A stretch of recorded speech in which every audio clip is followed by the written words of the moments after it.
to point the finger when it was me to blame.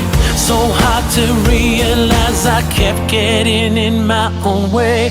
I never thought that I was that strong to carry on, carry on.